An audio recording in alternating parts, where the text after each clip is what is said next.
Hello, and welcome to another episode of Minority Reportz podcast and digital series. I'm your host, Mona Shaikh.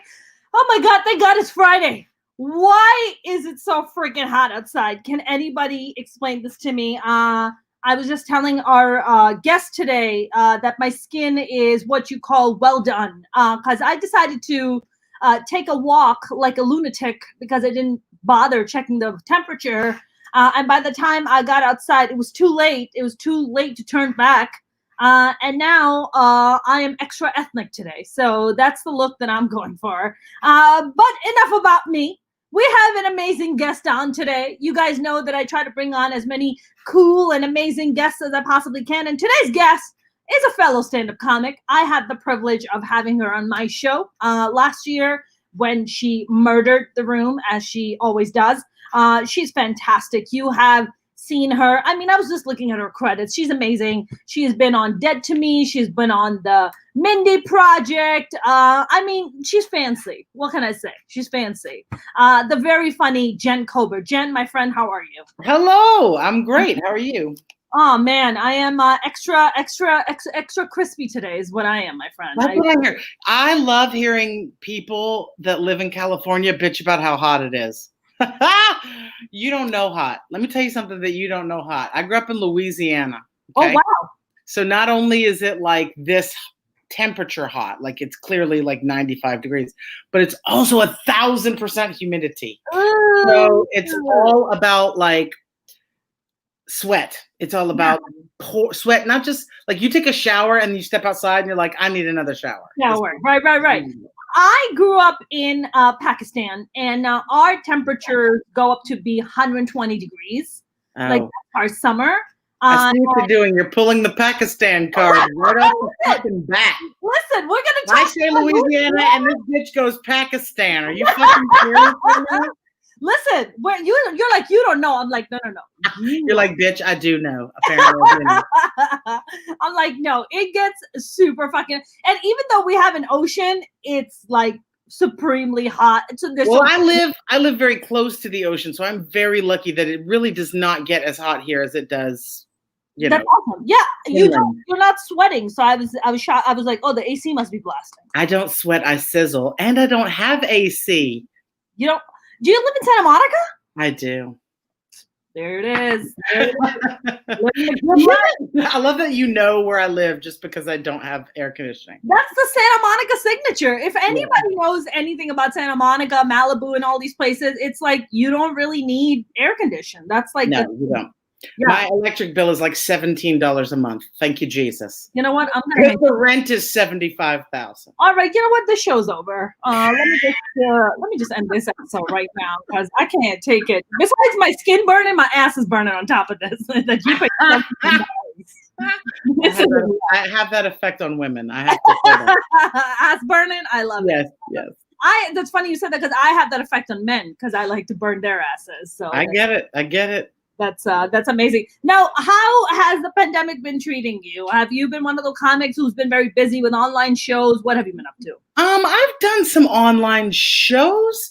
I'm starting to get a little more TV stuff is coming through. A couple more auditions. I booked a little tiny part on a show and went and got 8,000 COVID tests and did that. Oh wow! So it's starting to pick back up. I'm sorry. Can you talk about that show? What show is this? I can't tell you anything. But let me tell you this. I'm never gonna work again. It's a show that I didn't even know was on television. It's on a major network and it's in season 4. And I've never heard of it. Wow. So I was like, and my friend was like, my mom loves that show. I was like, oh, old white people are watching it. I get it. That's why I'm not watching because I'm not old white people yet. Yeah, exactly. You're not. No one's watching it. I didn't know it existed. And what I thought it was, turns out that's not what it was. Like, so I literally had to like go Google this shit before I showed up on set. So wow. It's a lot. Did you tape the audition like at home and then they just booked you off of that one audition, or did they do a callback? No, they booked me. It was 4 lines, girl. Literally, I'm like, I don't think that's him. Listen, listen, It that's wasn't. It wasn't some. It wasn't some pivotal role. It was a. It was a part that I think I literally got because I was in town and had tested negative. that's perfect. And listen, It's not like I brought my spirit to the part or anything. You're not gonna leave being like, oh, it's a that good Jen payday, Cobra really made that show for me. It's a good payday, Jen. It's a good payday. Well, you're gonna be like, oh my god, was that Jen Cobra? Wait, go back. Listen, who that's not. I'm just looking at the paycheck. As long as you don't have to rely on that extra $600. Well, you know what? You know what the bullshit about it is that I was so excited because I finally qualified for SAG health insurance this year. Yeah. And these motherfuckers raised the fucking. That's fucked up. I saw that. So you had to make 18. I made 19. They're like, now you need to make 25. I'm like, so I got to come up with $6,000 more in a market where there is no. I mean, there's no work. Okay, all right. So there's no work. I'm getting everything done this year. I'm getting every procedure done this year. I was just at the ophthalmologist this morning, like, let's get some laser surgery on these eyes before the end of the year. Let's go. Right. So now you're not eligible for that insurance now? No, I have to make $6,000 more this year. And I don't like my anger is right now, right at SAG because they're the ones who are changing my insurance. But I'm sure that like it had to do with the numbers and an insurance company who, I mean, it's a business, whether we like it or not. This is the plan we've chosen right now. Yeah. I mean, so it's really getting affected by all that. I mean, health insurance is big money. Oil's big money. I mean, they just Amazon is big money. There's food delivery, hand sanitizer, Lysol wipes. These are all companies I wish I had some stock in. Big money. I mean, Zoom is big money. We're not using Zoom, but Zoom is really big money. Let me tell you this. The first show I did with Zoom, I did with other people. Oh, wow. So I didn't know any of the caveats or any of the things that could go wrong. And then I was like, it was easy. I'm telling my agent, it was so easy. Book these colleges to have me come do this with Zoom. It'll be fine. So I get myself a room set up. I pay the little fee. I go to do a show at a college, and I didn't know that you were supposed to like close it off and not only let certain people in the room or whatever. And we start getting Zoom bombed by some college student. So I'm telling a story. You know how my act is stories. Yeah. So I'm telling a story about my grandma, about sweet Nana.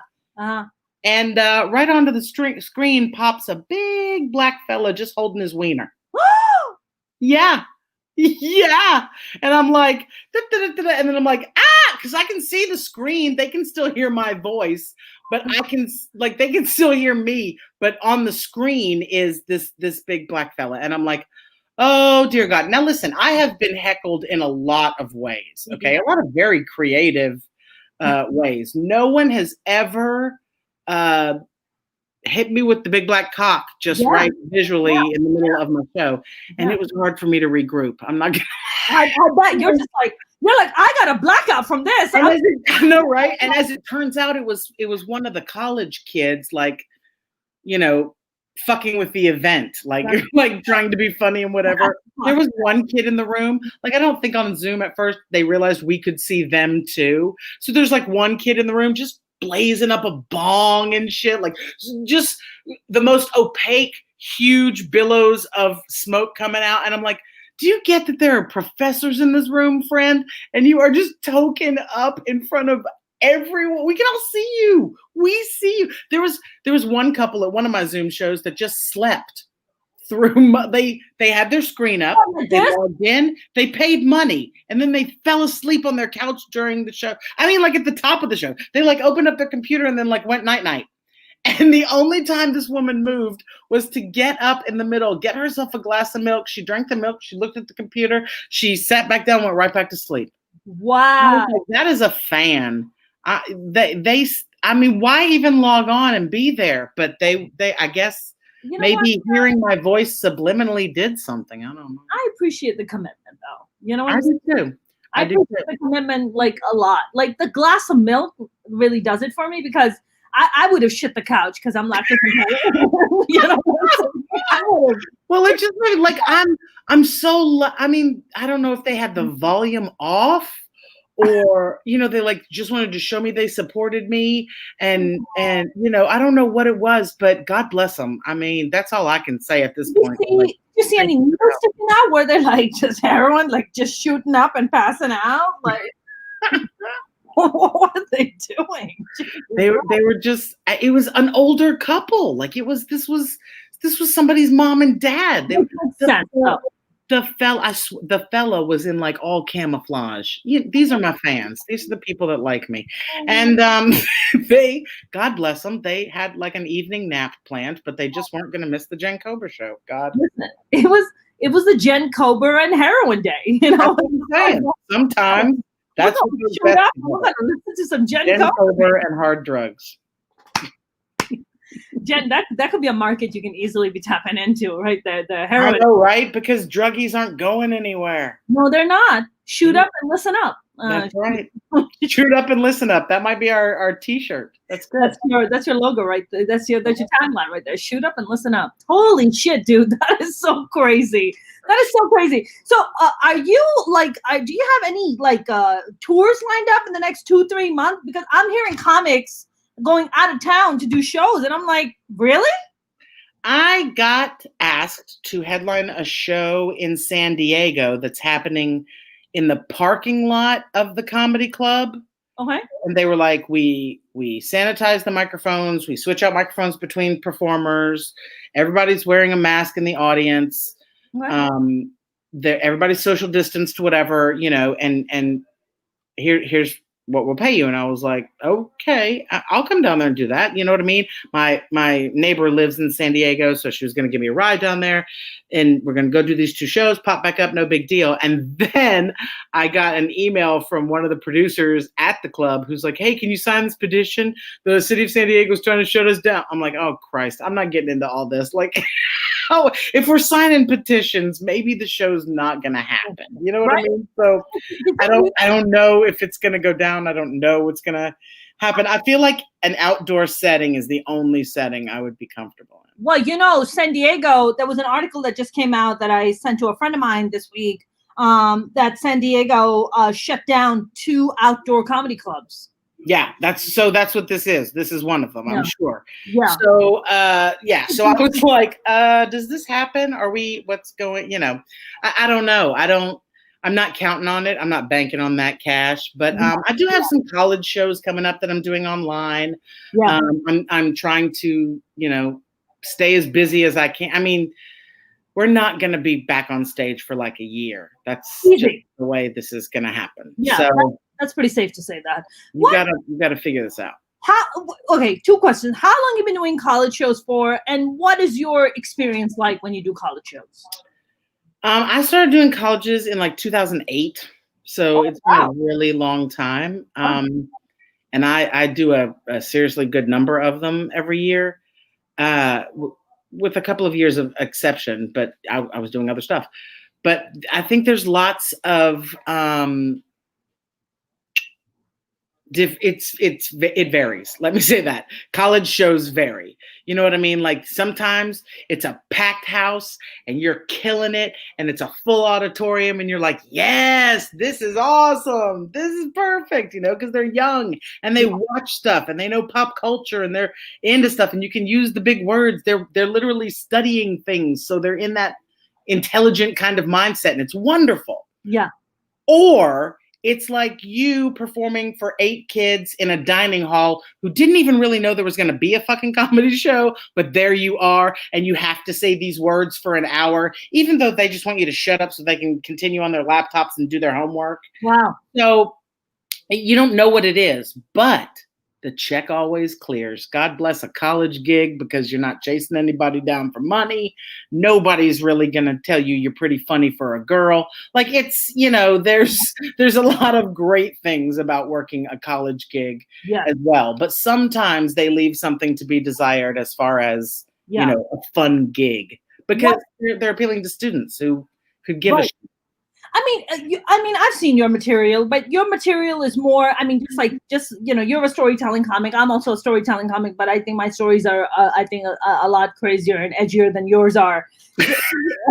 But do you feel like when you tell your stories, have you ever been kind of heckled or been confronted? Oh, well, you can't say this or say that because PC culture is very, very big and prominent in the college. I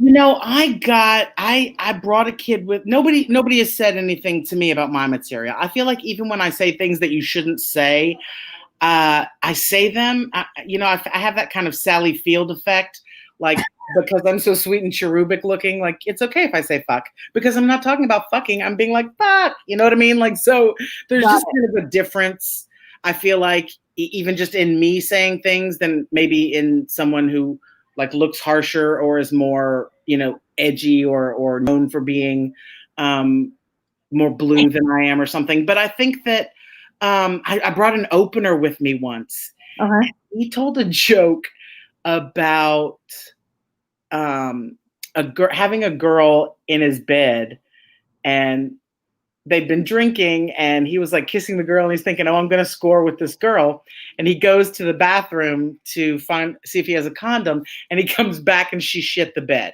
It's a super funny story. He like very politely like cleans her up.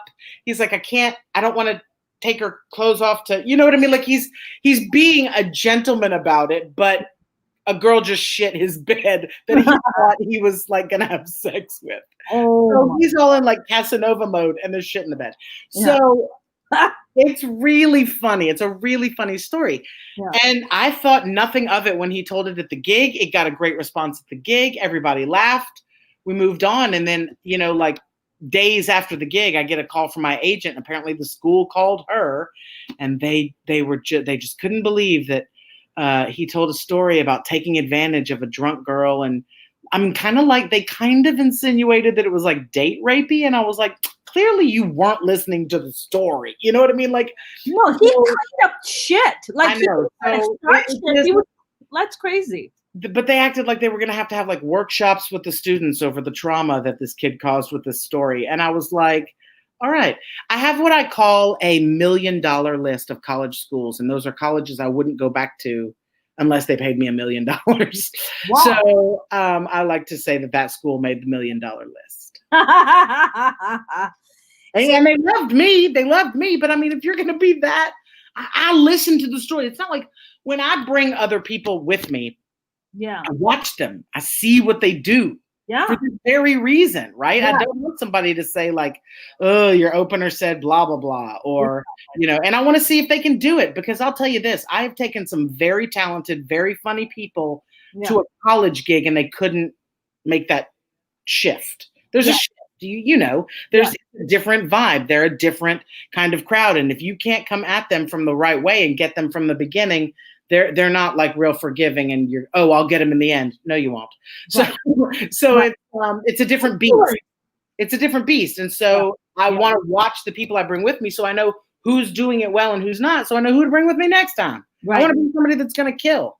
Yeah, absolutely. 100%. I've done a few colleges. I had a very interesting experience. I had Jackie Cation on last Friday on. I am like, she just touches my heart. She is one of the top 5 comedians of all time that are living. For me, simply because of her incredibly huge brain. Like, the girl is so fucking smart. Her jokes are smart. Her material is smart. There's a bit she did before about like, it was about getting spanked, I think, and how she would be reading and then somebody would do something and it's just, I can't even remember that's how I know something's funny, is when I can't remember the actual words of it. And all I remember is like, I laughed so hard. So she's so smart in everyththing she does. I mean, she's just fucking good. I think, when I look at somebody like Jackie Cation, I look at somebody like Laurie Kilmartin, another great one. Yes. I look at these outstanding and phenomenal comedians, and they've been in the game for 25 plus years. sometimes upsets me and like saddens me that they're not a household name around the world. Actually, not just around the, I mean, they should be really in the top 10 of Forbes list. Like they should be getting paid on that level. Yeah. And they don't nearly have the kind of accolades and the kind of money that they make simply because the time that they started doing comedy, and even today, women are just not, as female comics, you know this, I'm preaching to the choir over here, like we are not valued on the same level as a dude telling a joke about how he was stroking his dick all night. And the women that are talking about men. The women that are talking about men, right? Because they're part of the bro club. Yeah, that's what we want. We want these women that, it's girls that even if they aren't talking about men, they talk like men. Like it's there's a broiness to it. Yes. So you either become a bro or you're part of the bro clique, right? So it's like, oh my God, I'm like so pretty. I'm just gonna jelly check you like me. Give me stage time, and you're just. I never responded to those. There's a girl persona of comedians that talk about what sluts they are and how much they drink and what drunk sluts they are when they drink, and like that just never appealed to me. And I call it the Chelsea Lately syndrome. It's and Chelsea Handler did it the best. Yeah. But there were like, I feel like 8 other comedians that I could, rattle off, but won't, that are sort of wannabes of that. And she came along and did it well. And then the rest just sort of, to me, looked like copycats or clingers or it didn't catch for them. Yes. And the reason is because someone else has already done that. So, it just, but that certain persona never really appealed to me. Yeah, me neither, Jen. I think for me, it's also, maybe for me, it also is like a cultural thing in the sense that, I came here, I moved to the US when I was 15. So I grew up in a conservative Muslim household. You don't drink, like in a conservative Muslim country. You don't drink, like you can't even find alcohol. Like you go to bar, you can't find alcohol. There's no bar. We don't have bars. We don't have clubs. Like you don't grow up with that stuff. So when you get here and you see people, you're like, oh my God, I'm like such a slut. I love to drink, and I'm just like, I don't think you should be proud of that. I know. It's funny what people can make a living saying in this country. I'm sure that was surprising too. I was just like, wait, why would you? But the first time I heard it, I was like, why would you say that? Like, why would you tell people that? And listen, there's some amount of it. It's not that I don't think those comedians are talented or good or whatever. It's that to me, what I'm looking for in a comedian is somebody I want to listen to more of. I want to know their ideas on things. I get where they're coming from. Their perspective is so very strong and focused to me that I'm like, oh my God, I got to hear what Chris Porter is saying about the fucking quarantine. I got to hear what, whoever is saying about, comedians that I like want to hear from that are like hitting it. You know what I mean? Like, yes. So for me. And so I want to hear like an hour of that. When I think of that sort of persona, that like drunk, giggly girl, whatever that is, some people do it well, but I can only take that for about 10 minutes. Yeah. And then I'm like, channel change. Like I don't. I think your tolerance is a little higher than mine. Like the moment I see them backstage, I'm like, I'm out. Yeah. I can't. I mean, there's some that I just don't care for. I mean, we all have taste. We're not only are we comedians, but we're also fans of comedians, and so I think we have all the things that we respond to and that we find, sort of delightful and provocative in a performer that other people might not appreciate because they don't. We're looking at something else. We're listening to the art form as someone who does the art form. So we're also like in the trenches, looking at somebody who gets out of the trenches for a little bit and then comes back, right? So for us, our perspective is not just as an audience, but also, wow, I'm also a comic, like from that comic brain you're looking at. Yes, yes. You're looking at I really do want to kind of sit down with somebody like a Dane Cook who just had everything happening and then just didn't. You know what I mean? Like, or even like a somebody who sort of phased out. I mean, when I was a kid, I used to love so many female comedians who just don't do it anymore. They don't do it. They're like, yeah, bye. You know what I mean? Like Rita Redner, I could watch Rita Redner like read the fucking phone book. I used to love her. I don't know why. She was like some sweet little ditzy white woman talking about her married life, and I was like a fourth grader, but I thought she was fucking funny. You know what I mean? Like this sort of and I think that having come here, were you watching stand-up comedy before the age of 15 before you got here? I watched stand-up comedy of like local stand-up comedy in Pakistan. There were only 2 big comics at the time. Of course, they were men. I had never seen a woman do stand-up comedy ever because that's not like the environment I grew up in. That's interesting. It's not until I moved to the U.S. That the concept of stand-up even started to sink in, that that's actually a thing and that people can make a living doing it. Right. The first time I watched stand-up was the monologue for David Letterman. Because being a New Yorker, right? Going to New York, so I'm like new to New York. I'm watching David Letterman do his monologue. I'm new to America. I don't have the cultural references. So you have to know the nuances and the cultural references in order to get a lot of the jokes and the monologues that he would do.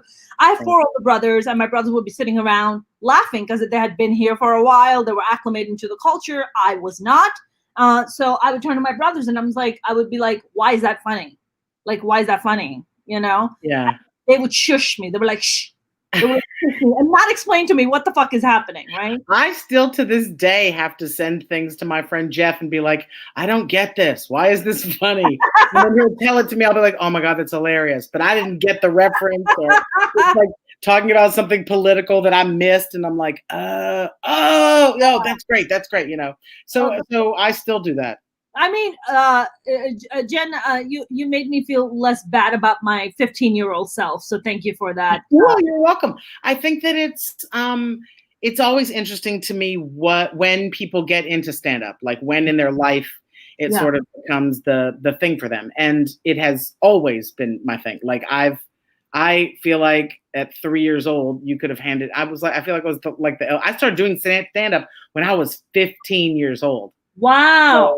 So I've been doing it alone, flipping at least 10 years. But wait, you were like 3 years old. You're like, I get that. I just knew, like, my mom and dad watched, The Tonight Show very religiously, and I would always try to. The way my mom's TV was, it was at the end of her bed. So if you sat lower than the horizon of her bed, she couldn't even see that you were there. So we would crawl in and just sit there really low and watch her TV late at night. And I would watch tons and tons and tons of the Johnny Carson show. And the first comedian I remember thinking was funny was Joan Rivers.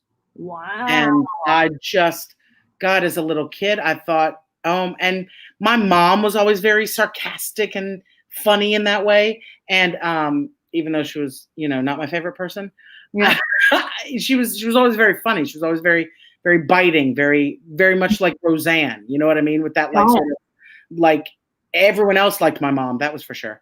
So it was very funny. I'm smelling a narcissist, Jen. Yes. So she was very funny as well. And so I think that always as a little kid, like, my goal at all times was to make people laugh. It just always has been. Whether I was going to put that into a career or not kind of was, up to me. But the only other thing I could have become was a lawyer, because I can argue with a wall. So this, like, I really have points to make to the wall, and I really could present a whole case. But that was a lot of paperwork, and I was like, nope.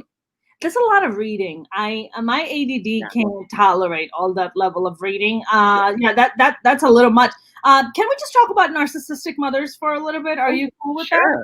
Okay. So I also have a narcissistic mama, and that's how I detected that the moment you said that, and I was like, okay, I know about that one. Yeah, my mom. So I mean, I grew up with a narcissistic mom. Do you feel like you were like 3 years old, 4 years old, you're like, I'm super attracted to doing stand-up comedy. I just gravitate towards the art form.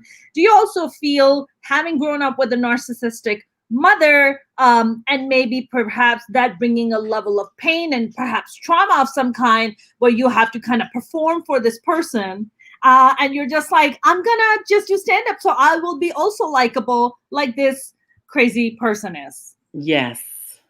To all of that, yes. Yes. $200.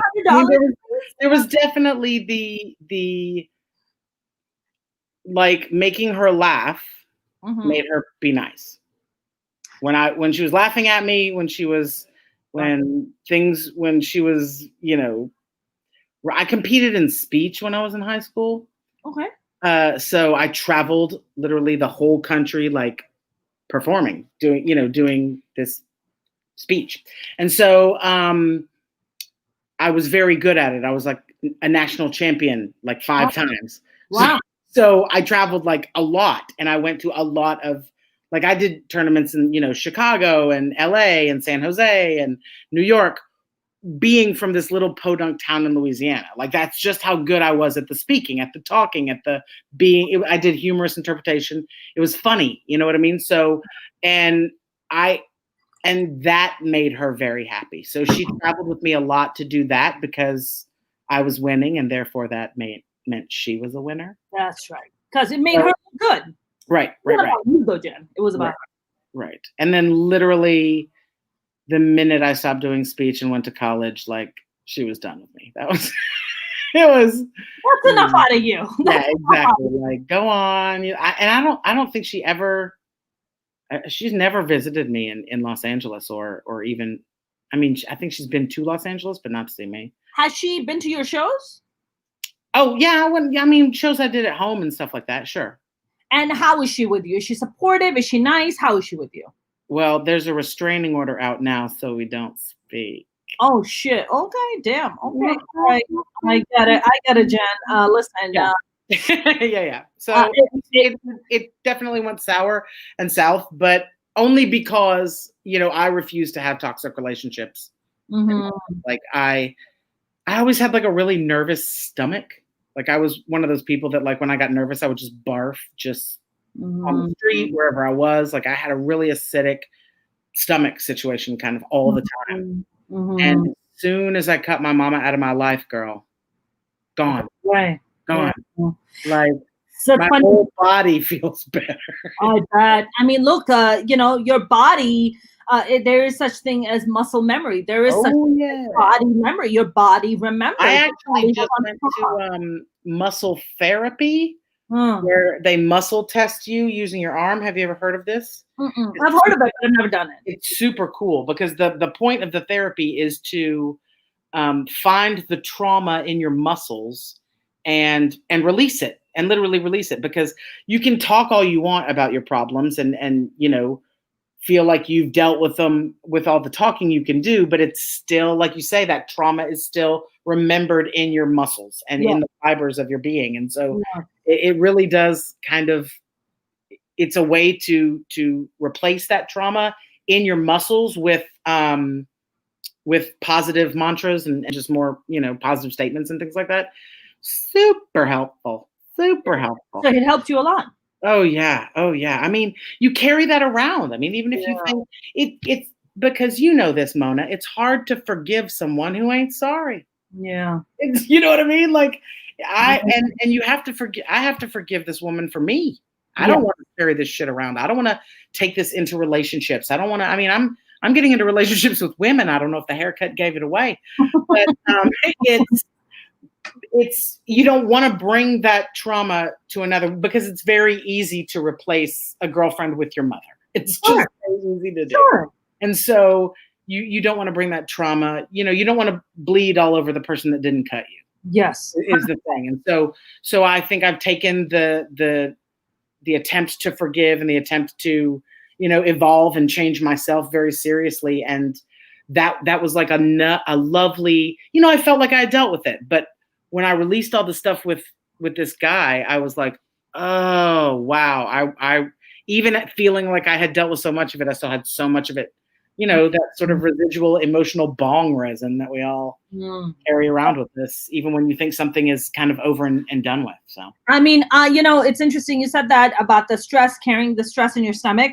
I had such a sensitive stomach as a kid. I still do. Looking back on it, and after I've been in therapy for 13 years now, and thank God for therapy, because holy shit.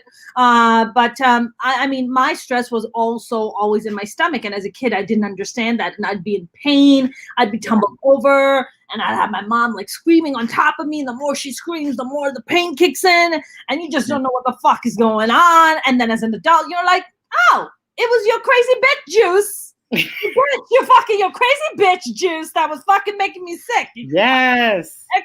Yes. Yeah. And it's also you get, like you said, you get in that mode where you're so used to being the one that can, kind of make light of, I was clearly like, you're trying to be the peacemaker and the kind, yeah. You're the fixer. And that carries its own weight for me as well.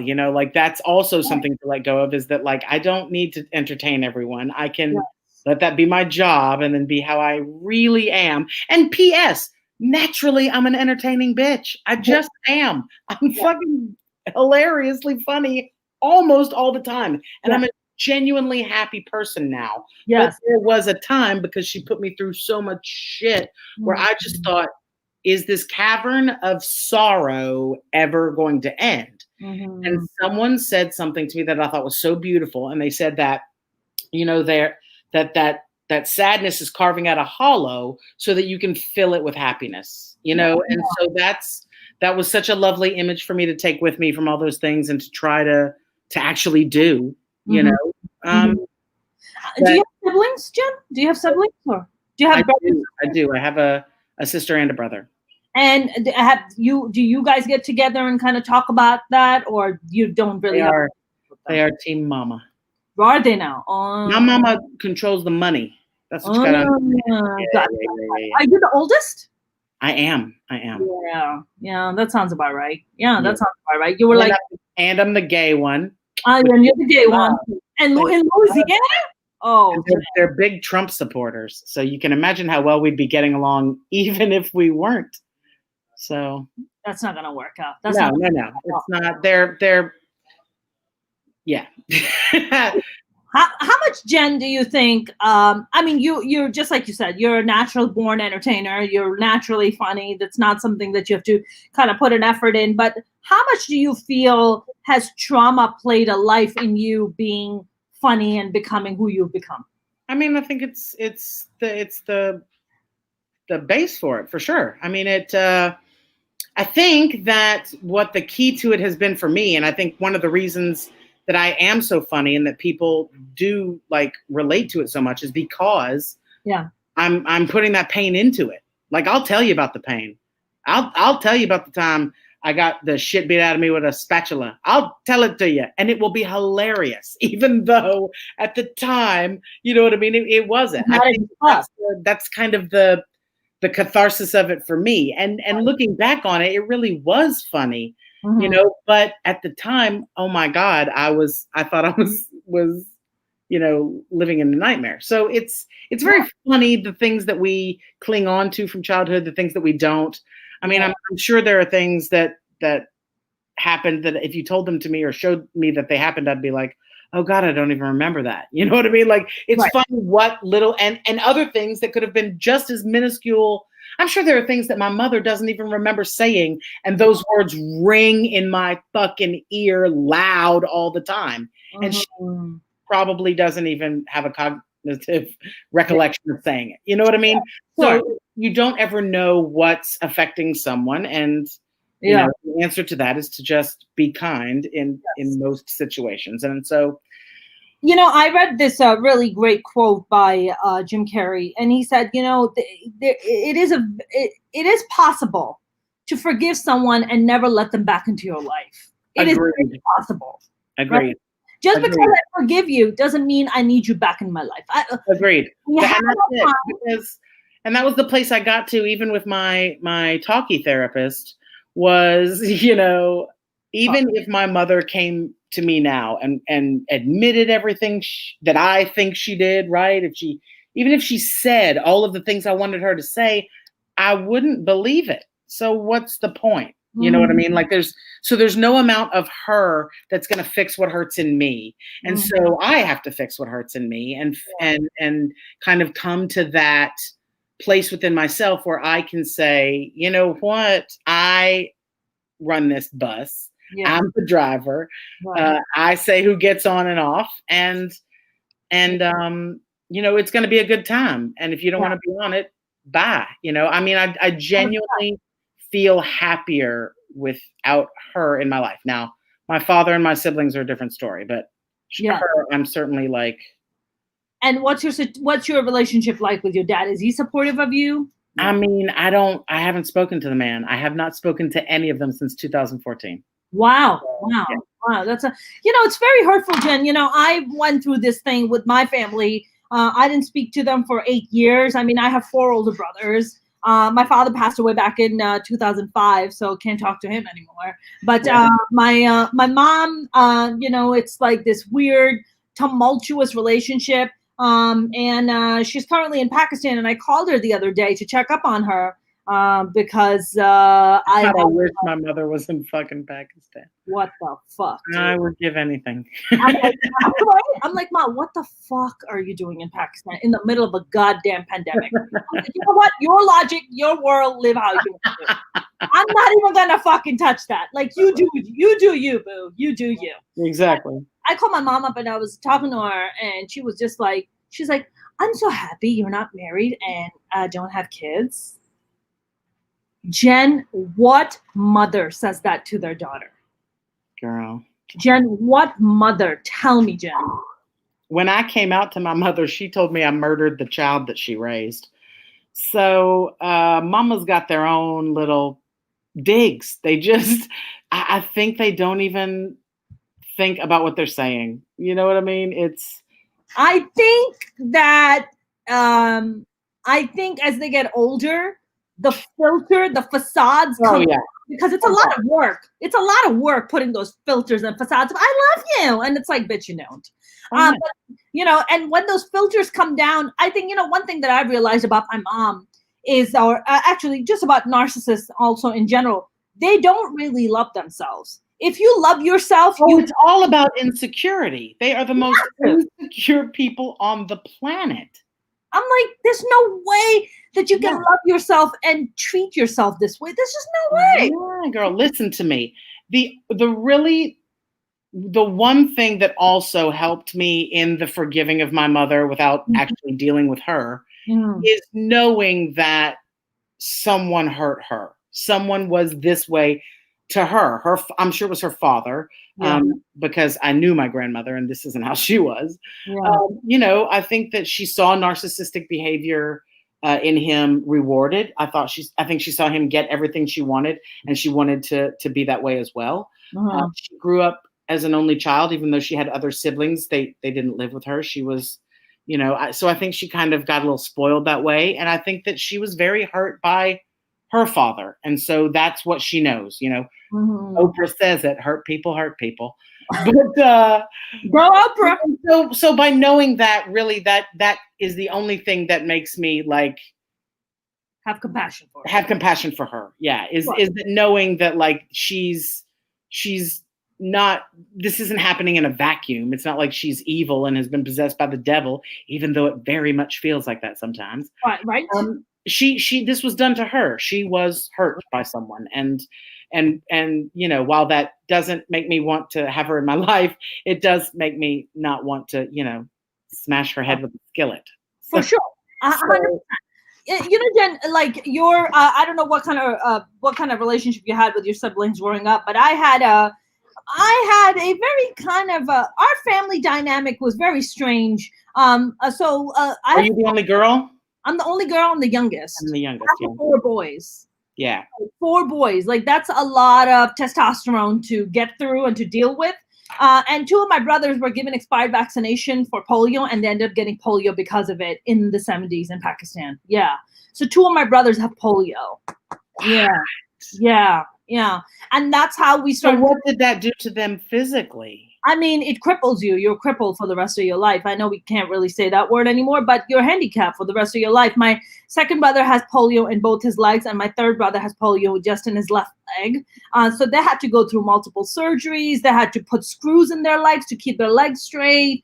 They have to wear crutches. They have braces on. And they wonder why nobody wants the shot from Russia. Fuck. Oh my God. Like, listen, expired vaccine. Like, I didn't even know that was a thing. Expired vaccine. Yeah, my brothers got expired vaccine, and we started. So my mom experienced a lot of trauma. She experienced a lot of trauma, a lot of pain. She has to leave 3 kids behind, take these 2 sick kids to America, all by herself. She's the first woman in her family. She brought the 2 boys with polio to America first. By herself, yes. I mean, my mom has, if you look at my mom's story, like just an isolated story of what this woman has been able to achieve on her own is fucking incredible. She's just an incredible woman. But then when the moment you include like the mom factor, you're like, oh, okay, that's what you fucked up. Yeah. That's the part where you just don't excel. You're annihilated. And I also think that, I mean, I don't know how old you are. Yeah. But I think that when we were kids, there's like a sort of parenting how-to, I feel like, movement that kind of happened. You know what I mean? Like, we're not going to spank our kids anymore. We're not going to give them a bunch of sugar. We're going to make sure that they, we don't hit them. We're going to, they have like all these like rules that they follow now. My mama could drive a car and beat the shit out of you while you were in the way back of the car, while she was putting on eye makeup and fucking playing with the radio. Like, there was I didn't wear a seatbelt ever in my life. Wow. The playground had concrete. That slide in the middle of the summer in the South, my mother would just, I had on shorts. She would just send my fat little ass sizzling down that fucking slide. Nobody cared. So I'm like, you realize I'm cooking on this fucking thing, right?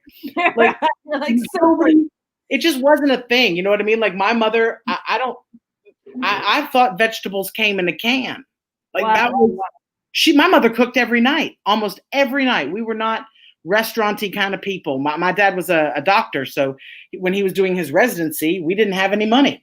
So, my mama cooked every night, but I thought vegetables came in a can. Like, that's the way we were raised. Like, macaroni and cheese in a box. That's, and now there's all this fresh food and love your children and make sure that they do this and speak to them in this way. And that stuff just wasn't around when we were kids. No. And so, me neither. I certainly wasn't fucking around when she was a kid. You know what I mean? So there's just that vocabulary, that space that you leave for children, that space that you leave for compassion, that space that you leave for, listening, some sort of intuitive, empathic experience with your child. That wasn't happening. It just wasn't. My mother put me in front of a television at a very young age. Yeah. And this close to it, nobody gave a shit.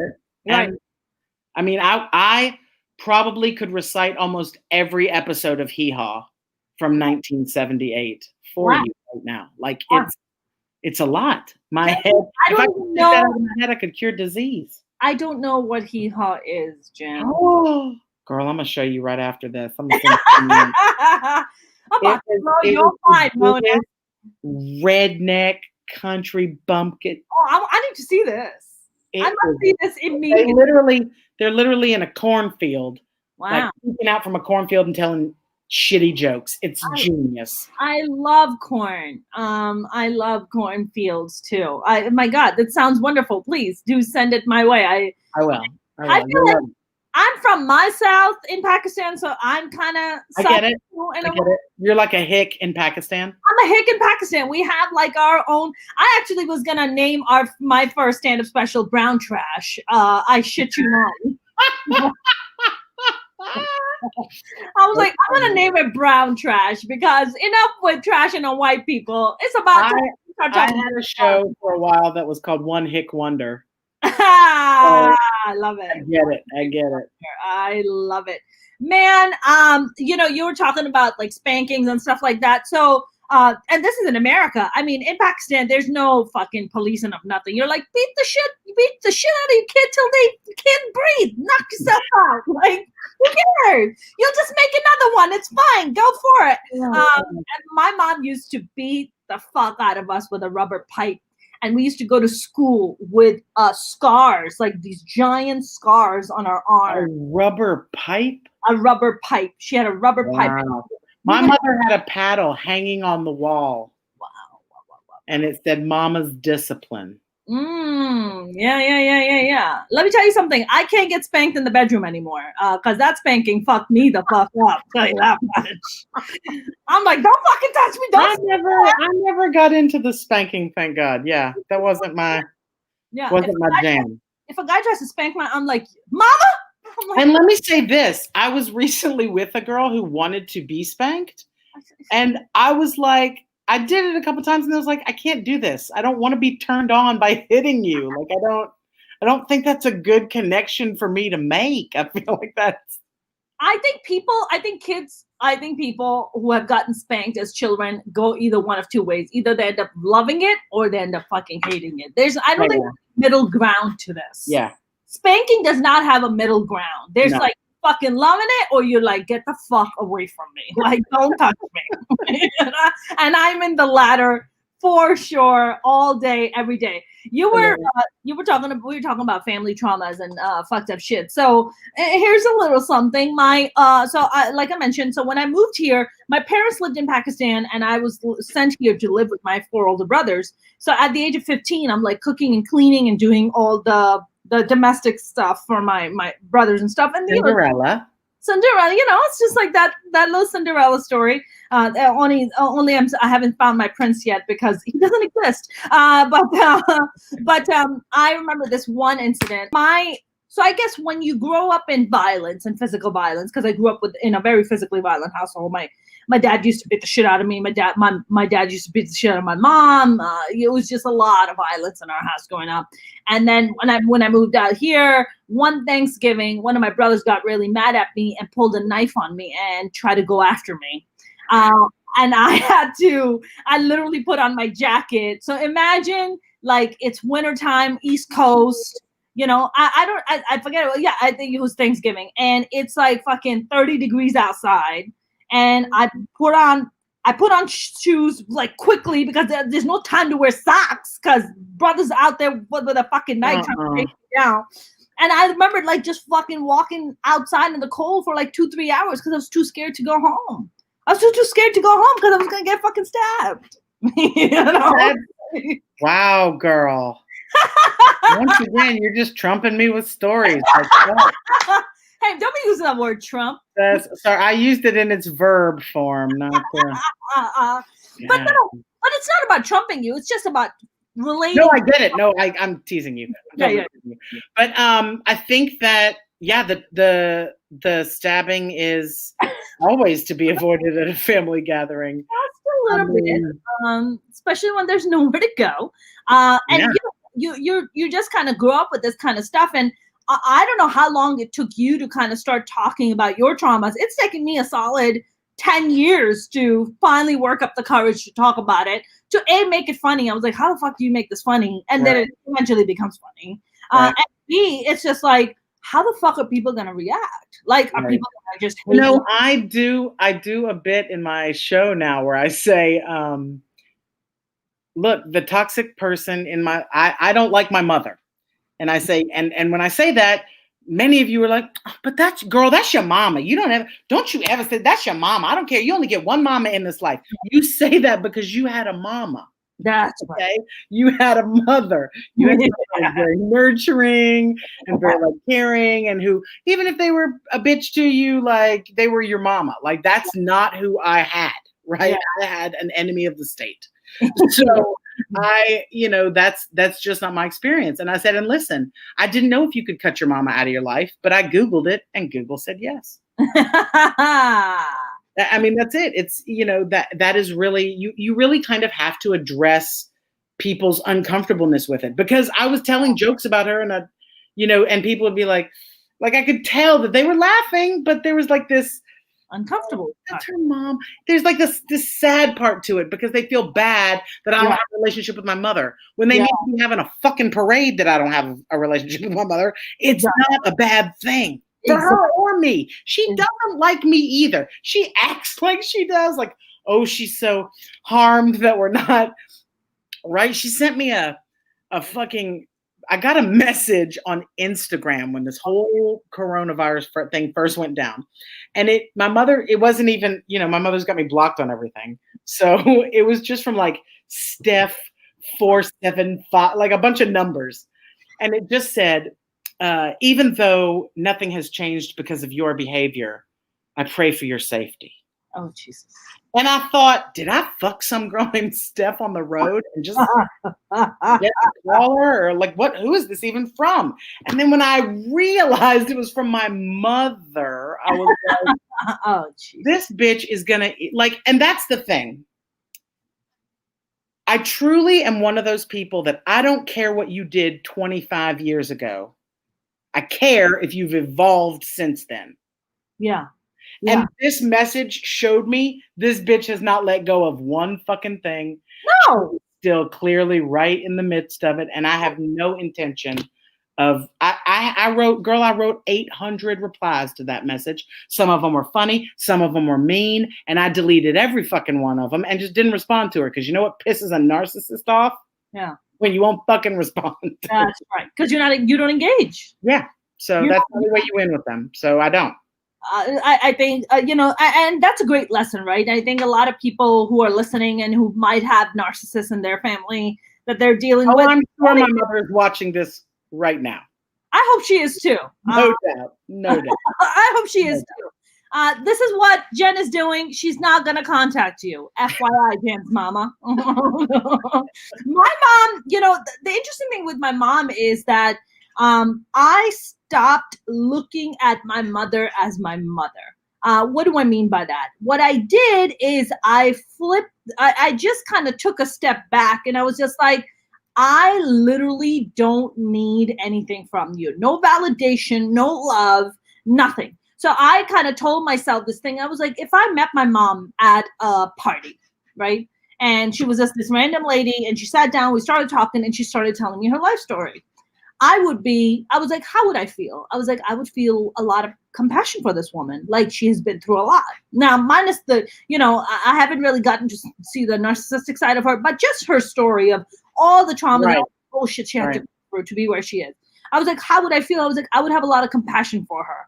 So I was just like, from this point on, this was like back when I was 27, I made a decision to myself, and I was like, I made a promise. I was like, I will no longer look at my mother as my mother. She is just someone who had really difficult circumstances. If I can talk to her and help her, great. If not, I'm fucking out, right? Yeah. If she starts to drag me down with her, I'm out.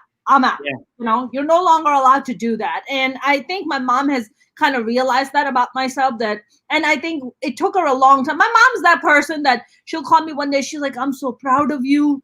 I want you to do all the things you're doing. And next day, she's like, you haven't done anything with your life. You haven't done anything. She was praising me yesterday. What the fuck happened? Just like, you're dealing with a fucking loony bin. So it's exactly what you just said. Even if she does come out and confess and say that she did all this shit thing, it doesn't fucking mean anything. Yeah, it wouldn't mean anything to me because I just don't believe the words out of her mouth. There's zero trust there. So it wouldn't matter, even if she said all the things. Yes. Even if she, validated all the things that I think went wrong, my side of the story, which isn't the side of the story. Even I know that, you know what I mean? I know that the truth lies somewhere in the middle of it, but I'm not gonna, there's just no, that's done. Yeah, You know, unless our mothers decide to pull a Ted Bundy, and by that I mean, like right the night before Ted Bundy was gonna be like given the electric chair, he started confessing and started going in grand detail and talking about how he murdered every one of his victims and had sex with them. oh. Yeah. So I'm like, yeah, like I said, I feel like that was what I really had to go through with my therapist, was like envisioning her, like what would that look like? What would it look like if she were to mess up and come clean and say all the things you wanted her to say? And even that just, it wasn't enough. It wasn't, fulfilling. How do you feel that plays into your relationships? Are you the person that likes to rescue women? Are you a rescuer? Are you a fixer? Yeah. I know that because I am one. Oh, yes. I know that because I am one. That's why I know. Though, I mean, I feel like I am evolved. I was recently seeing a girl. I mean, as much as you can see someone during a pandemic. Yeah. And I really liked her. She's really great. We were having great sex, really fun. I enjoyed her, but there was something missing for me. And what it was that rescuing part. She was nice. Like I didn't know how to like. She was so nice to me. She was so considerate. She was so that I was like, I'm a little bored. Oh, I know, girl. That was like 4 more therapy sessions, but it was very interesting that I'm so used to trauma, to volatile situations that, P.S. I do a lot of help in creating. That this being so normal and healthy felt boring or simple or you know what I mean? And so yes. And so did you cut it off with this person, or what happened? I haven't cut it off, but I mean I've let it fade. I'm not gonna lie. It's kind of just, Did you feel like if you would have had a conversation with them, be like, hey, listen, you're really nice. I've never really kind of experienced this where I don't have to fix anything. And I'm feeling a little bored. It's not because of you. It's because of my own shit. I did not say that because I did not feel like that would be received in the way that it was meant. Right? I feel like, especially when you're dealing with ladies, there's some things that once you say them, you're never going to be able to unsay them. Even if you're going to have to qualify what you meant for the rest of your life, and then it's just going to look like you're qualifying what you meant, right? Like I can't be like, I'm not into you because you're nice. You can't say that to someone. No, it's not that you're not into them. It's you are into them. It's just that there's this other bullshit trauma from your life. Yes, but I think that because this was like probably the first time that this has happened to me, where I was like, oh, this person there isn't anything here to fix. I can just relax into this and let it be nice. And I don't, you know what I mean? Yes. I think because of that, I was looking for that. So I kept seeing lack where there probably wasn't lack. Right. But I kept feeling it, and I kept being like, I'm also very used to kind of feeling very intensely about girls very quickly. Right. Okay. So I the minute I see you, touch, that's why online dating has never worked for me, because I will charm the shit out of you over a text message, but I want to be in front of you. I want to see if we have a spark in real life, because us talking on text is going to be awesome and great. I know this. So I don't need to do that with you a bunch before we meet. I would rather get to the hey, let's see if there's anything happening here. Instead of talking, online for a million years. Right. So, and this girl was a girl I knew for a very long time.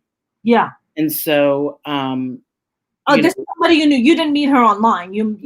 No, we had known each other for years, and had just never been single at the same time.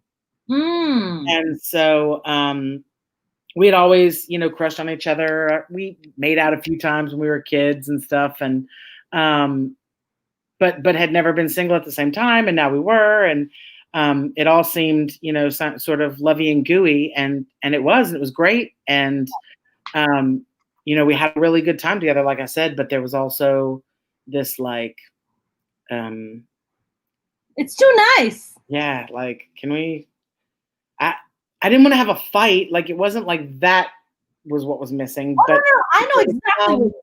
There was some like ravenous, raw, vengeful aggressiveness that wasn't there. And I need you to give me drama, would you? Would you just give me some drama, would you? But I mean, I guess I feel like all I did in my other relationships was be like, God, this is so much drama. I don't want drama. And so I don't think it is that I want drama. It's that I want like there to be like some excitement. Yeah, excitement. Like something I don't know, something I'm contemplating. Like, is this what? You know what I mean? Like, right. And I feel like, once all our cards were on the table and everybody was kind of dealing on the upper deck, I was like, oh, maybe. Yeah. Maybe this is. But but Jen, don't you think that is like such tremendous progress? The fact that for sure. The fact that you're just like, okay, I'm now in a healthy space where at least I'm attracting healthy people. Yes. Which is great. Now it's just about finding the person that excites me also and keeps me engaged and has all these amazing qualities. Exactly. Yeah. That's great. Yeah, I am so not there right now. I am surrounded by broken and fucked up and narcissistic men. When I don't understand how people date boys. I really don't. They're so completely inferior to us in every fucking way.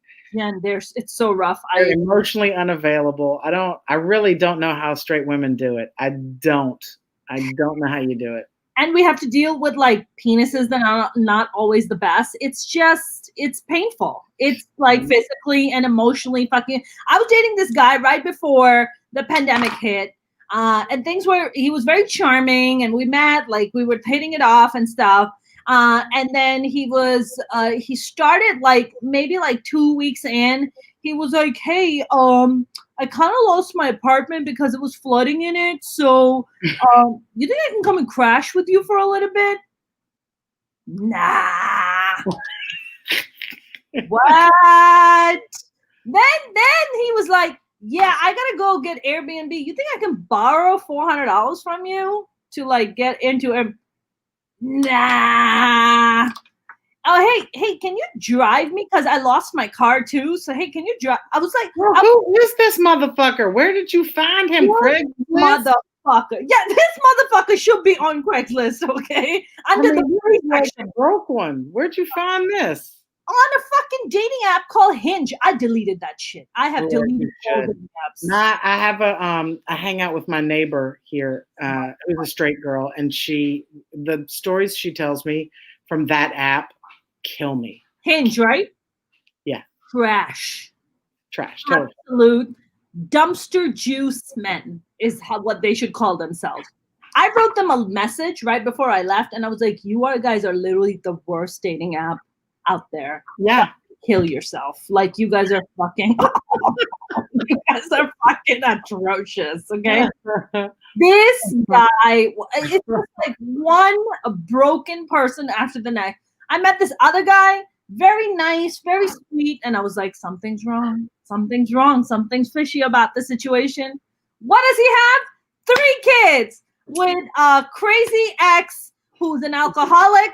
He's living in the house with them because of the COVID? Oh, no. Thank God. No. Not but lives nearby. And then on top of that, also got a crazy mama who's always fighting with him and the crazy. I was like, I can't. No. I can't do this. My friend tells a great story that she got set up and she got there and the guy was a little person and she didn't know it. But, she's a totally human great person. She sat there and got to know him and she was like, he was really cool. And, and then, he never called her. So she's like, really? And then she goes on another date. and it's also a little person. What? Yes. And she thinks, well, now the universe is telling me something. Yeah, there's a man. Her soulmate is a little person.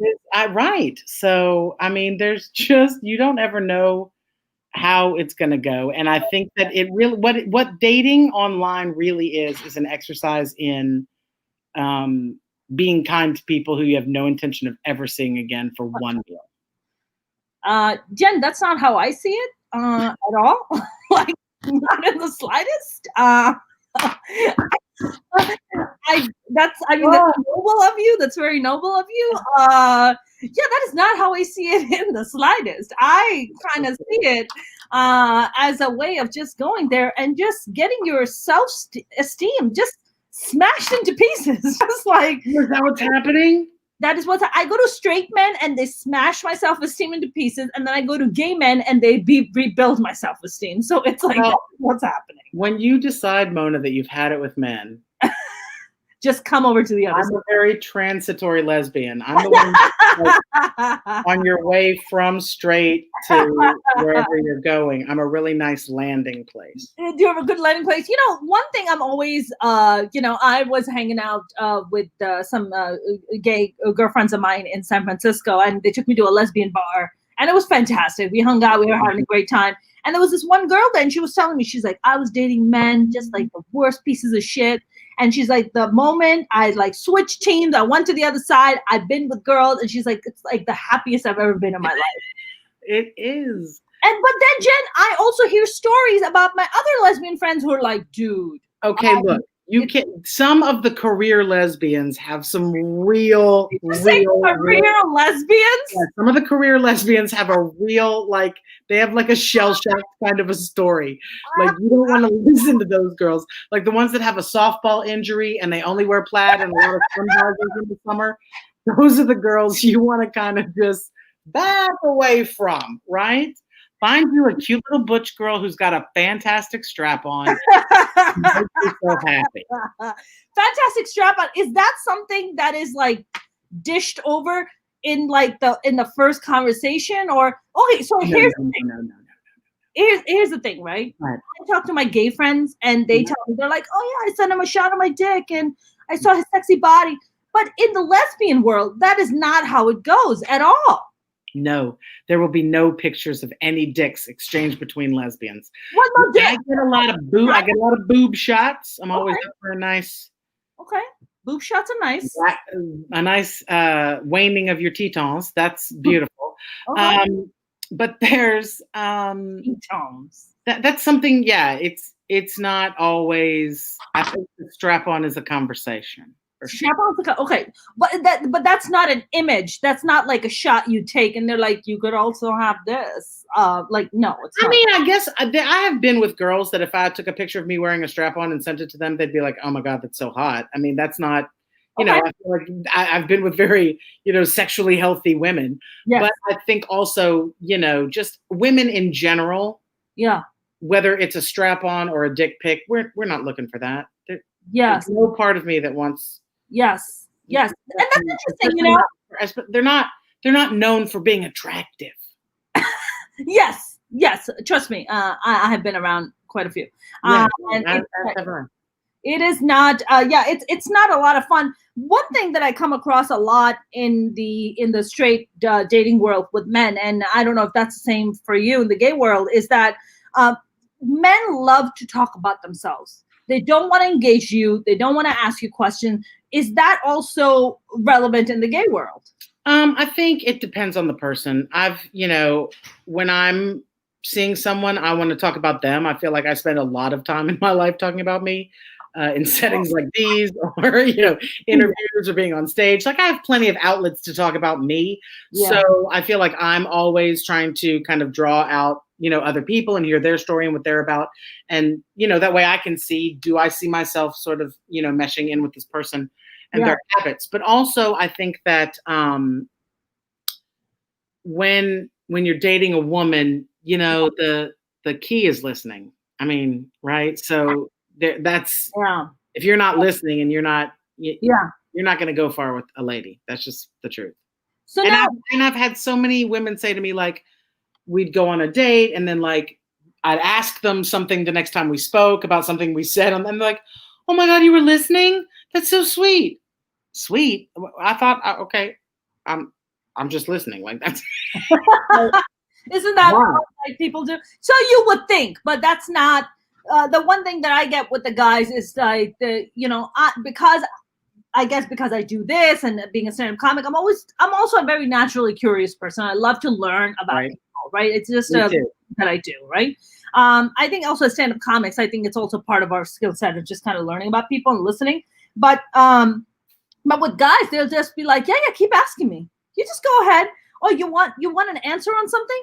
Yeah, I'm an open book. Just at the moment a guy says to me, I'm an open book, just ask me, I'm like, you can go fuck yourself. You're a narcissist. It's just all about you. Right. What I want to know is the myth of the U-Haul lesbian a true myth? Yes. Absolutely. You didn't even like think about that for a while. You were like, no. I think it's because, women know. We know these things. Like, I know when I meet you if I can live with you. I know when I meet you if I can you know what I mean? I feel like the connection between two women is very quick and very intense. Oh. And if it's very easy to couple up. So I think that especially if you're in a, it may be less of a truism in a big city, but I think in a small town, the minute you couple up with somebody, you're like, and we're married. Like, you know what I mean? Because you've waited so long to find another gay person in your fucking town that once you do, all bets are off and you guys are off to the races. How old were you when you knew you were gay? How old are you in third grade? 8? 9? Yeah, about that, 7, 8. Yeah. I kissed a girl in third grade. Oh, you did? And did she like my tongue? And she loved it, and we're still friends. Boom. Just saying. And is she gay? Nope. Husband and kids. Wow, interesting. So, and I was a little Casanova. When were you? Did you get teased in school for being gay, or did you get nothing? They didn't know. I dated boys all through high school. I mean, there was no stigma to me almost ever. I didn't even really get bullied for being a fat kid. Like I was just liked. You know what I mean? I was everybody's friend. I wasn't in any kind of group or anything. I hung out with these kids. I hung out with these kids. I mean, everybody loved Jen. You know what I mean? I was like a funny little class clown. And so I didn't, so I really didn't suffer those things very luckily. And I'm very, grateful that wasn't my path. Yeah.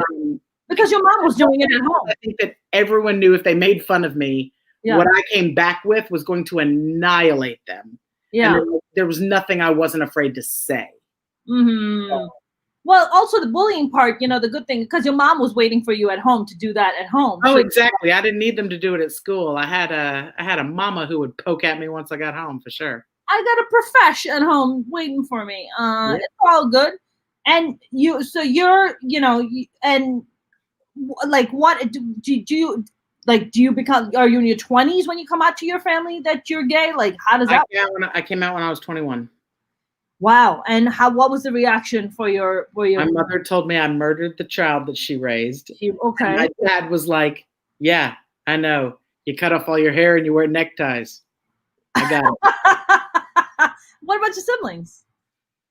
My little brother was young. I think he was probably like 11 or 12 when I came out, maybe 10. Mm-hmm. So I'm much older than him. So he was like, okay, you know what I mean? Like, it didn't really mean much to him. I think my sister was a little sort of weirded out about it, but yeah.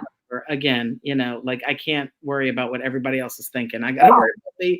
So, and I did that. And I was very, very lucky that I never felt like, whether they accepted me or not, I didn't care. I was going to live my truth and say who I was and what I was doing and never be ashamed of that. So I was lucky that regardless of how they think they raised me to behave, they certainly gave me confidence. That's wonderful. What about your sweet Nana? Did you sweet Nana know?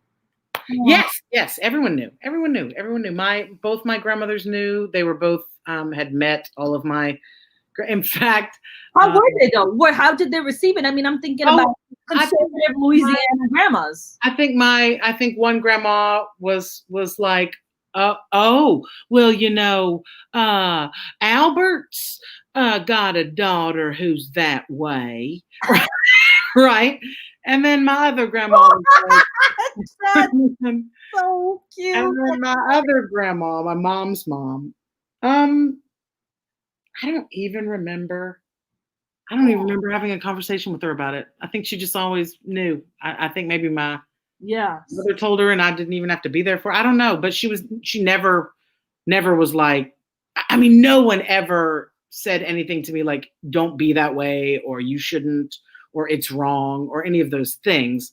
I think my mother didn't want people to know because it was a stigma to her. Right? It was socially stigmatic. I don't think she truly in her heart cared, but it was a big deal because other people would know. Right. And she didn't want to talk about it. It was fine that I was gay as long as I didn't talk about it on stage. Why do you have to talk about it all the time? Why is it the only thing you want to talk about now? You know what I mean? I was like, bitch, I'm a comedian. If I'm talking about dating someone, I'm talking about dating women. You know, this is what it is. And so so you never got like the Bible pulled on you or nothing like that. No, I was raised Jewish. Oh, you're Jewish, right? Okay, there's also that. We don't believe in hell. We believe in unemployment, but we don't believe in hell. Hey, I think one of my absolute favorite things about Judaism is the fact that there is no concept of hell. Yeah, it's perfect. It's so great. It's freaking great. I love it so much. So what's gonna happen now? So we can't get up on stage for about a year. I am finishing my book. I am putting the final touches on a rewrite of a screenplay. I am hanging out with my friends. I'm learning how to cook. I got an Instapot. I got a KitchenAid mixer. I'm just doing all I can do to stay busy and keep myself moving on up, Jen. That's amazing. No, my friend just walked in with hi-ho cheeseburgers. This is my life. What is hi-ho cheeseburgers? I need to. Never had hi-ho cheeseburger? No, where is this? Where is it? Hee-haw, hi-ho cheeseburgers. What is happening? It's in Santa Monica. It's got no air conditioning. It's good. What? I want a cheeseburger now. It's funny because after this, I'm going to go meet another comedian friend and sit down and have Italian dinner with her. Oh, now you're making me jealous. Where y'all going? We're going to the Grove somewhere. She picked a spot. And I love that. That's what's been really nice too. I had a half birthday on Wednesday. I don't know if happy belated. I'm a child and I do. And my sweet friend here took me to, where did we go? Nueva. It's this amazing, it was a new restaurant. This restaurant had opened like the night before. Wow. And she took me there and honey, they were zapping our temperature and everybody had on a fucking face mask and it was very intense, but once just to sit down and be outside and like eat a meal where someone else was like, what, like it just felt so good, even though like we were being served by people in hazmat suits. I'm not kidding you. Like, so seriously. And I'm glad that they did, but like it felt so good to just have that one little outing. You know what I mean? It really does. I feel like what's going to be lovely for me is this appreciation I now have for doing things. Because girl, I am a homebody. You could stick me at home for 2 more fucking years and I'd be just fine. Yeah. It's been so nice to like now appreciate getting out of the house. Yeah. Going and having a simple meal with my friend. It was lovely. Yeah. I am a homebody like you too. I love being home. I have a 5-year-old pit bull that I live with, and let me tell you something, Jen. Let me tell you something. I was at this friend that I'm having dinner with tonight. She was telling me that she was getting like catcalled. While she was walking by herself and she was getting catcalled. She was wearing shorts. It's fucking 91 degrees outside today. And she was getting catcalled, and she was like, "These motherfuckers coming out and fucking catcalling me." And she's like, "A bitch can't even wear fucking shorts in this heat. Like, what the fuck, you know?" So she's walking. She's like, "I'm fucking sick of this shit." And as she's walking, and they were saying some like anti-Semitic shit at her. She's Jewish, and then some anti-Semitic. And she was like, "How the fuck were they saying yo Semites? Yo Semite, yo Semite." he was calling her like a Zionist bitch or something like that. I was like, I would have punched a motherfucker. How would he even know she would? I know. I was like, wearing the Star of David? What's happening? That's exactly what I said to her too. I was like, are you wearing the Star of David? Are you wearing a face mask with like the map of Israel right here? Like, what is happening? And she was like, I don't know how the fuck they know. And I was thinking about that, and I was like, man, here she is. Like, when I walk with a pit bull, nobody catcalling me, Jen. I get it. There are no catcalls. I assure you. You keep your pit bull, girl. Because they look at her and they're like, nice dog. I'm like, that's what I thought. That's what I thought, sir. That should be your response. No, this has been such a great and enlightening conversation. I know we're gonna start wrapping up, but I wanted to talk to you briefly about this whole thing that's happening with Chris D'Elia, Brian Callen, and they're dropping like flies, Jen. They dropping like. Girl, I have to say this about it. First of all, I have not even really followed it because this is not news to me that male comedians are skags, especially when they're on the road. I have to say that I think that they need to be respectful. I think that, I kind of saw some of the Chris D'Elia stuff, and I've never met a more goofy human being in my fucking life than Chris D'Elia. Mm-hmm. So I can't imagine why he thinks he has enough game to get girls at all. So it doesn't surprise me that he goes after young ones because he's immature. He's a fucking 12-year-old himself. Yes. But I think to say that he was grooming someone, or, you know what I mean? That I feel like that makes it a little sinister for me, knowing what a fucking goofy kind of a guy he is. Yes. But also, I don't want to discount a woman who's saying she felt uncomfortable with this guy. Yes. So it's not my circus and not my monkeys. No one ever fucking sexually harasses me. Yeah. I don't ever get approached sexually by male comedians. What, Jen? This has come as a shock to me, huh? You know what I get a lot of? I get a lot of boy comedians come up to me and being like, look at that. They want to like parole girls with me. Like they want, look at this bitch, blah, blah, blah, blah. I bet you, why don't you take her from the front? I'll take her from the fucking back. Like that kind of shit. I get that all the time. Wow. So that is when I turn to them and explain to them that despite this haircut and the manly swagger with which I carry myself, I'm a girl, and you're not going to fucking speak that way in front of me. Well said. Keep your little dick back up inside of you. Right? Oh, Jen. My thing about these guys kind of dropping like flies. I'm not shocked. Who is? Listen, I read so many of these messages that Chris D'Elia was sending out. I mean, they're like really horrific. Like this one was really stood out to me. I believe it. I'm from behind a texting thing. I think it's, you could say all kinds of things. I have terrible, I'm sure if you read some of my dirty texting with people, you'd be like, this bitch is sick. But I mean, like. No, but you're doing it to an adult. Yes, I am speaking to an underage girl who's like, I'm 17. You're not sending that shit to a 17-year-old. I agree. And look, I think he should be reprimanded. I think he should be spoken to. I think he should face some amount of ridicule for this. Yes. Yeah. He got his shows canceled. He got dropped by CAA. Did he touch anyone? I don't know about the touching, but I mean, let's be real. His daddy is Bill D'Elia. We haven't seen the last of Chris. Yes, for sure. For sure. If Louis C.K. can come back, certainly Chris fucking D'Elia can too. Listen, if guys can jerk off in potted plants and still have a career, I think Chris D'Elia is going to do that. Harvey Weinstein. Oh God. He was jerking off in a potted plant. I don't even want to know this stuff. Like the things that boys do. I just don't even want to know. I don't want to know. I don't think he knows that plants don't need protein. He doesn't know that. So like, they don't need protein. Like it's the wrong place. I'm just putting it out there. Fucking ridiculous. Jen, where can people find you and follow you? JenKober.com. My last name is Kober. It's like sober, but with a K. Sober with a K. I like it. And what about your JenCober.com? My Instagram is @JenCober. My Facebook is /JenCober Comedy. Yeah. Very, very easy to find. You can Google me and see my mugshot. There's a lot of good stuff. Yes, we can. Yes, we can. Do you have any online shows coming up anybody can catch? Or I am doing some online shows in September, so you can check the website for when that's all happening. I'm doing some shows with Genie Cast again. We had been doing them, through the end of May, and then all hell broke loose, and sure. I was like, I can't be funny right now. I need some time. Yeah. So I'm glad we took the break. I'm glad we had the hiatus, and I'm glad that we now have, candidates to talk about.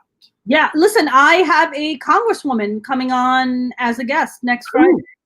Congresswoman Katie Hill. Where is she from? Oh, she's from California. Openly bisexual, Katie Hill. Is she hot? She's very cute. Yeah, she's cute. Yeah. You need to Google it. She's single. She's totally single now. All right. Got divorced. She got divorced from her husband. She was seeing this 20. She was involved with someone. But I don't think she's involved with anybody anymore. But don't quote me on it. But she's wonderful. She's very, very sweet and very intelligent, very well put together. So that's what I need. I need me a hot politician, yo. I need that hookup, man. Let's go. Let's make the hookup. Bitch out. Shit. Jen, this was so much fun. I'll bring you back on again soon, but this was a lot of fun, and thank you so much for coming on. Yay. Thank you for having me. It was super fun. Anytime. Thank you very much. Go get your High Hope burgers. Jealous. I'll pour a little out for you. Just hold on to the moldy one till I see you next time. For sure. Take a bite in it. You're awesome, Jen. Thank you very much. Thanks, darling. Thank you. Take care. Bye. That was the wonderful and amazing Jen Kober. I hope you guys had a great time. I had an absolutely fantastic time. Oh my God, the time just kind of flew by. I didn't even realize the time had flown by, but she's so wonderful. So like I mentioned, Congresswoman Katie Hill is going to be coming on as my guest on the podcast, and I can't wait to have her on and talk about her book and everything. She's just wonderful. So if you guys haven't subscribed to my channel, please do. It would mean the world to me if you haven't followed me on my Instagram and Twitter, Mona's Comedy. I'm on Facebook at Mona Shaikh Comedian. You can also follow me at Mona Shaikh Comedian, which is my full name.com. And have a great weekend, you guys. I will see you guys on Monday with a lineup of fantastic new guests, new topics. Have a great weekend. Stay safe out there.